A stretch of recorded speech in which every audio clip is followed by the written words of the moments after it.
Hello everyone, I'm Đức Trung with VTV International. This is the English Bulletin, VTV News, coming to you live from Hanoi. Here are the headlines for this hour. The scope of search and rescue operations for the missing Malaysian airplane is broadened. The Vietnamese National Assembly's Standing Committee convenes its 26th session. And later, Vietnam develops mechanisms for green growth to maintain sustainable natural resources. The Search and Rescue Command Center for the missing Malaysian jetliner this morning had a meeting on Phu Quoc Island. They agreed on adding 2 helicopters from the north of Vietnam to the search and rescue forces. Helicopters and seaplanes will fly at less than 300 meters to search the sea for the missing jet, while other aircraft will search at 1,500 meters. Today, they also broadened the scope of the search direction to the south of Cà Mau province and north of Tho Chu Island.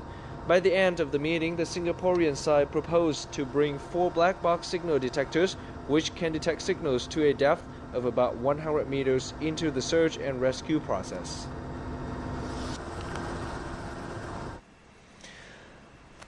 Now this morning, the Naval Command of Region 5 continued its support for search and rescue boat SAR-413, which is involved in the search for the missing Malaysian jetliner.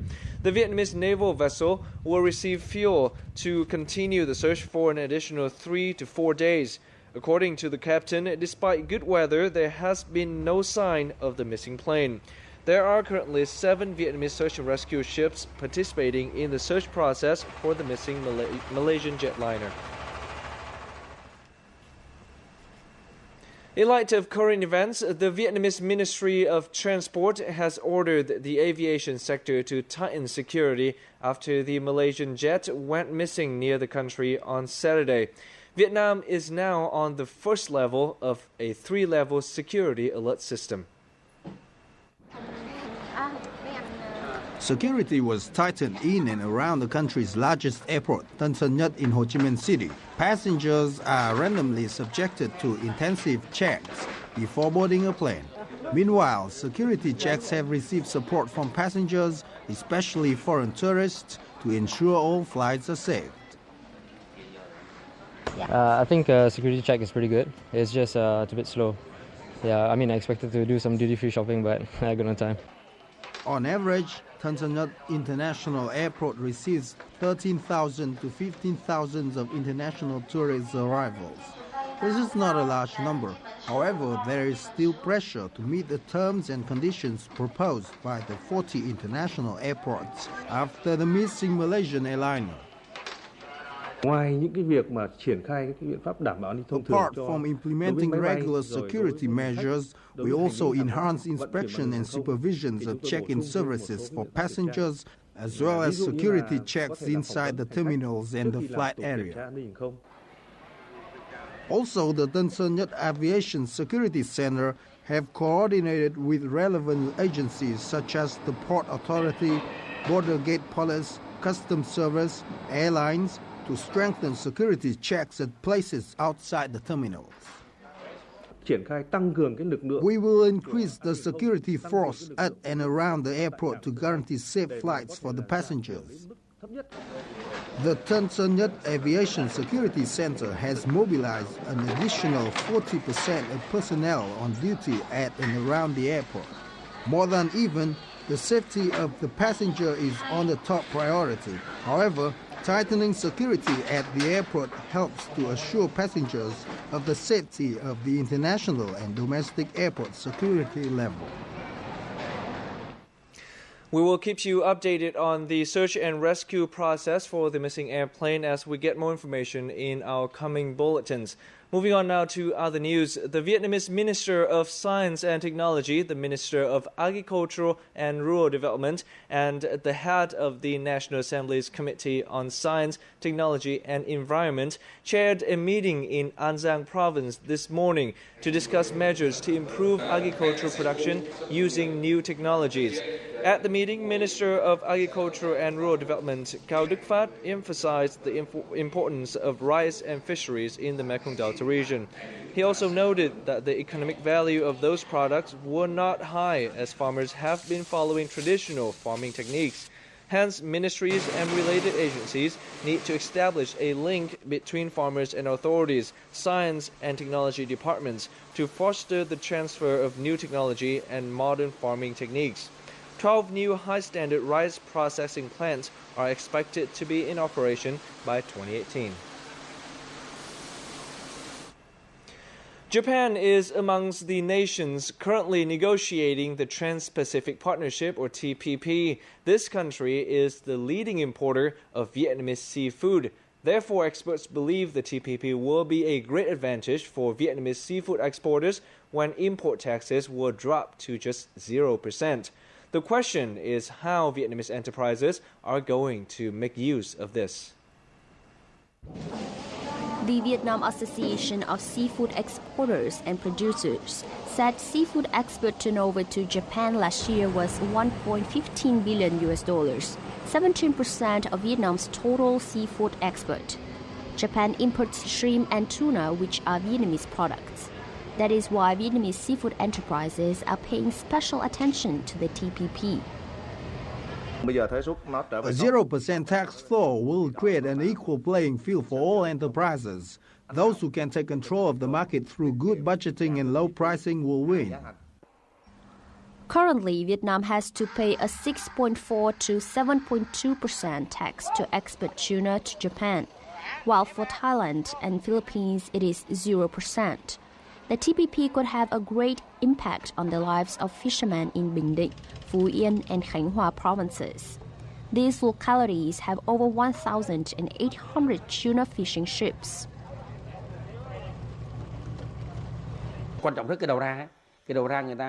No tax means producers will be able to pay fishermen better prices. The Vietnam Tuna Association said the TPP will also lift raw tuna import taxes to Vietnam, which is a boon for tuna importers and processors. However, this also poses a challenge to Vietnam's tuna fishing.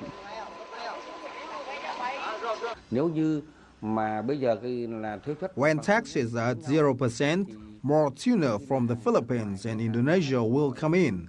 If our tuna quality is worse, then we can't compete on our own grounds.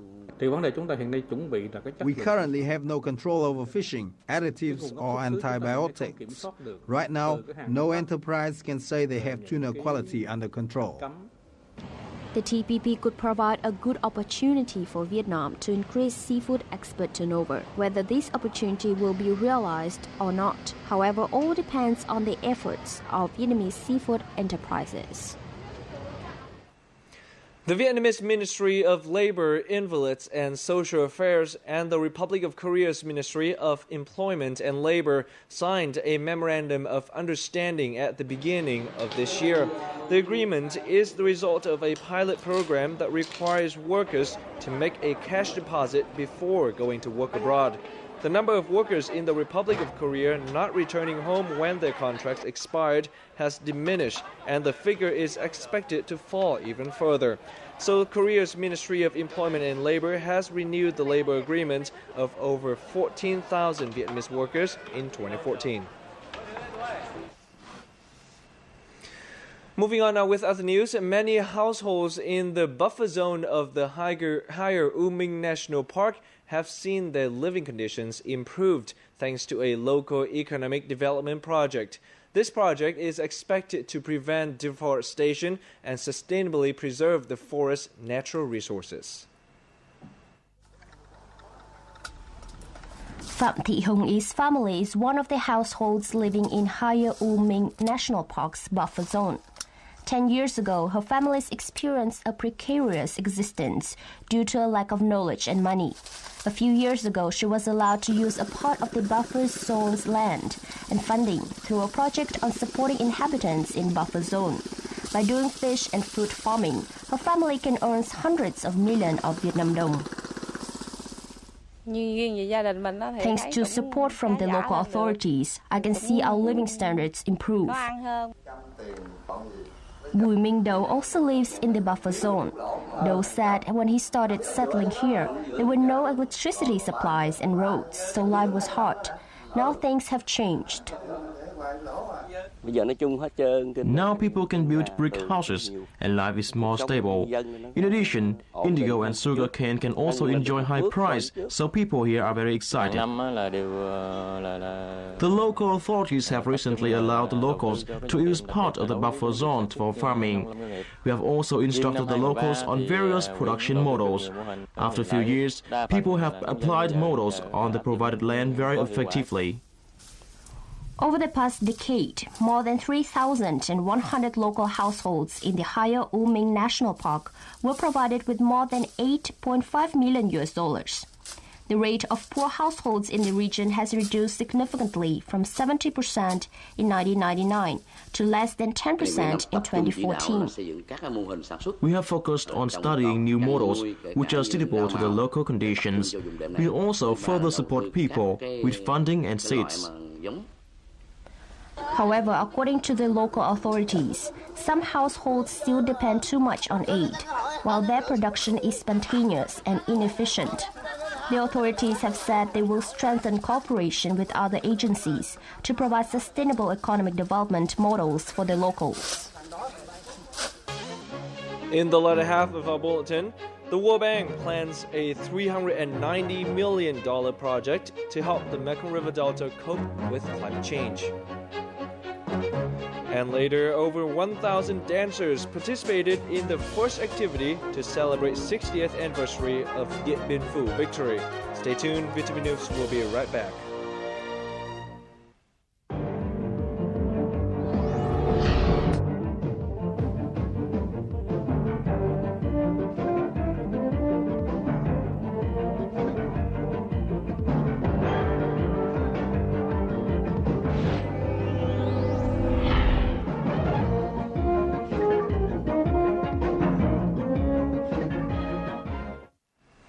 And welcome back to VietNam News live from Hanoi.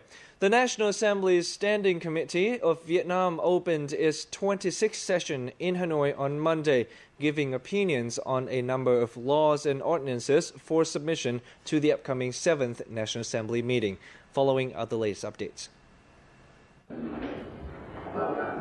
Addressing the event, National Assembly Chairman Nguyễn Sinh Hùng highlighted the importance of the session in preparing for the 7th session of the 13th National Assembly. He asked the deputies to exercise their responsibilities to ensure the effective implementation of the Constitution. The same day, the deputies discussed revisions to the laws on real estate trading and housing. Regarding the revised law on real estate trading, Mr. Hùng stressed the need to clarify the concept of real estate to further resolve articles in the law. The Cần Thơ Municipal Standing Party Committee on Monday confirmed plans for a $390 million infrastructure project addressing climate change in the Mekong River Delta region. Sourcing for the project will principally come from the World Bank with around $332 million, with the remainder sourced from the local budget. Construction of the 5-year project will begin in 2015. It aims to develop essential infrastructure contributing to economic growth and sustainable poverty reduction, and it will address issues related to climate change and green growth. The project is of great significance for climate change adaptation, requiring relevant agencies to coordinate closely to ensure the project is carried out effectively and properly. Green growth has long been emphasized in many countries in the context of maintaining sustainable natural resources, and Vietnam has taken a hold of the process by associating agricultural and forestry development with cleaner and better production technologies. A conference on strengthening capacity and policies to improve that process was held in Hanoi on Monday. Let's take a look. At the workshop, experts analyzed the correlation between the development of Vietnam's economy and greenhouse gas emissions. At present, besides the emission of industrial production and transport, Vietnam's agriculture sector accounts for 40% of total greenhouse gas emissions. Therefore, international organizations have offered suggestions and pledged to assist Vietnam in building a policy framework, institutional capacity and management mechanism to reduce greenhouse gas emission and promote green growth. The government has a number of aspirations and policies in place to address climate change. What the World Bank is doing to help is first to bring knowledge from other countries on issues like determining the least cost plans for mitigating the impact of climate change, or systems for introducing adaptation activities into the budget process. Through the help of international organizations focused on climate change mitigation, Vietnam has implemented a number of measures and programs such as adjusting agriculture planning, crop structure, plantation, and policies on energy saving, clean and environmentally friendly production. Vietnam has emphasized green growth, sustainable development, and low carbon dioxide production as aims.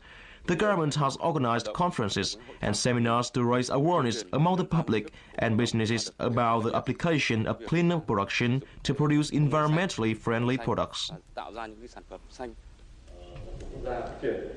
As part of ongoing efforts, Prime Minister Nguyễn Tấn Dũng has approved 61 climate change projects that aim to deal with urgent climate change matters and green growth. As many as 15 projects have received funding from the government to start their working plans. Vietnam has also received considerable amounts of international support. From 2010 to 2012, aid for climate change stood at $500 million. In other news, handicrafts are seen as some of Vietnam's most popular export items. However, craft exports are facing design limitations. A workshop on innovating design and how to crack the European market has been organized in an attempt to solve this issue. These are bamboo lamps from Duc Phong Company, a famous handicraft firm in Vietnam's central region. According to Đại Phong, manager of the company, these are latest bamboo weaving products. With these new designs, he hopes the company's customer base will be expanded beyond Germany and the US. In my opinion, local firms should regularly change the designs and combine different materials in one product, as well as access markets through different channels, such as international handicrafts fairs. With innovation and enthusiasm, customers will never turn their back on local products. The workshop was organized by the Trade Promotion Department of the Ministry of Industry and Trade, in cooperation with British Consul in Vietnam. Speaking at the conference, Adam Tho, head of retail and buying at South Bank Center, has revealed some popular trends in European countries, including new trend of combining fashion and housewares. Going back to one of the things I said earlier, it's finding the correct partner out there. I think it can be quite easy to try and focus on what might be in fashion or what Western designers want. But actually, a lot of what the Vietnamese craft people and designers are making will already be on trend with someone. It's about finding the right partner, it's about finding that right market, and really finding a working relationship with the right people, I feel. Local firms should conduct detailed research into potential markets. Then they also need to take advantage of support from relevant agencies, such as the Department of Trade Promotion. We will continue organizing more workshops like this to consult enterprises in renovating designs as well as their own brands. A memorandum of cooperation was signed between the Department of Trade Promotion and the British Consul. The British Consul will act as a bridge to connect Vietnamese enterprises and foreign firms, as well as organizing courses of trends on potential handicraft markets in the world. The handicraft industry has a lot of potential in Vietnam. Currently, there are approximately 1,500 handicraft villages in Vietnam, where 10 million, a third of the total regional workforce, are employed. The handicraft industry has increased incomes in rural area and contributed significantly to poverty reduction. More than 1,000 dancers from 49 art troupes nationwide gathered in the northern province of Điện Biên on March the 10th to present their performance to local audiences. With the theme Return to Điện Biên, the event was the first activity to celebrate the 60th anniversary of Điện Biên Phủ victory over the French in 1954, which will be officially held on May the 7th this year. At the opening ceremony, 15 musical and dance performances featured the history of Điện Biên Phủ, as well as 60-year period of development. The event aims at honoring the Điện Biên Phủ victory, as well as creating chances for art troupes nationwide to exchange and introduce their particular cultural traditions.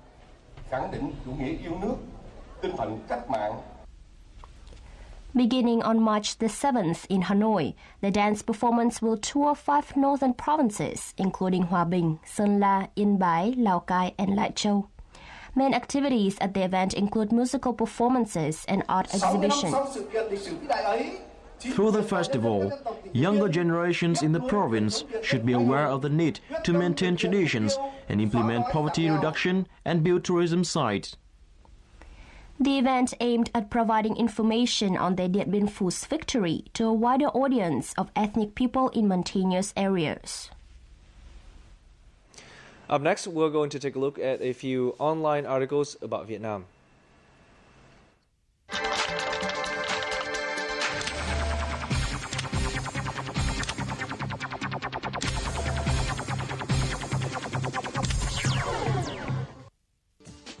Our first story today comes from globaltimes.cn. Vietnam's Ministry of Information and Telecommunications has recently released a new circular which says that any information technology or IT projects funded by the state budget must use local products first. The circular will be applied to all political, social organizations, and armed forces. It also stresses that other economic sectors should prefer local IT products to imported ones. All offices and departments that use the state budget for IT investment must follow the circular. Special approval must be given if non-local products are used due to a specific technical requirement. The circular will come into effect on April the 8th. Moving on to other online news.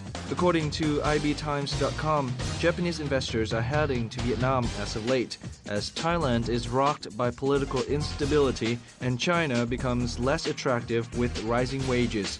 In 2013, Japanese capital flow to China dropped to less than half the figure in 2012. Similarly, in Thailand, Japanese investment amount dropped from $7 billion in 2011 to $2.5 billion last year. Vietnam, on the other hand, experienced the opposite trend. Foreign investment increased from just $169 million in 2010 to $4.45 billion in 2013. According to the Japan External Trade Organization, the country's chief attractions include a peaceful environment and low-cost labor force. According to globaltimes.cn, China and Vietnam destroyed 1,000 kilograms of illegal drugs on Monday in South China's Guangxi-Zhuang Autonomous Region in a joint anti-drugs campaign. The burning of the drugs, mainly heroin, was carried out at a square in Ninh Minh County, which borders Vietnam, and was witnessed by police officers and representatives of youth groups from the two countries.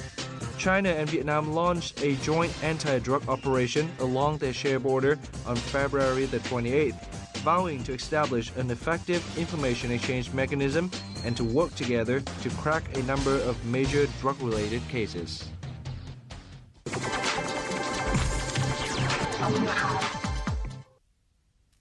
Today's figures begin with an article on Saigon Giải Phóng. Vietnam's export turnover to Canada reached $143.64 million in January, an increase of 20.76% over the same period last year. Major items of export are garment and textile, aquatic products, footwear, timber, and wooden furniture. Revenue of garment and textile reached $40.36 million, an increase of 30.32% over the last period, and accounting for 28.2% of total export turnover. Other communities also see an export increase, such as electric components and spare parts, metals and vegetables. Oriza.com reports that Vietnam will export about 1.5 million tons of rice to the Philippines and another 1 million tons of rice to Indonesia this year. Vietnam's trade minister says that at least 4 million tons of rice will be exported in government-to-government deals this year to help meet the 7 million tons of rice export target in 2014. Vietnam rice exports stood at around 6.88 million tons in 2013. However, the Vietnam Food Association said earlier this year that lower rice export prices, including in India and Thailand, may lead to reduced rice exports by Vietnam this year. Our final figures comes from the drapersonline.com. Menswear supplier Bowen & Bowen has struck a deal with Vietnamese textile business VITC, enabling it to increase products by more than 20%. Managing Director Simon Bowen said it would enable the business to increase its output for existing retail clients, which includes the likes of Austin Reed, Next, Moss Bros, and Ted Baker. Bowen & Bowen is a fourth-generation business which has existed for nearly 130 years. It employs 650 staff. As well as the UK, it supplies into several international markets, including Canada, Germany, Switzerland, Ireland, and Russia. And now it's time for us to take a quick look at today's updates on the weather conditions.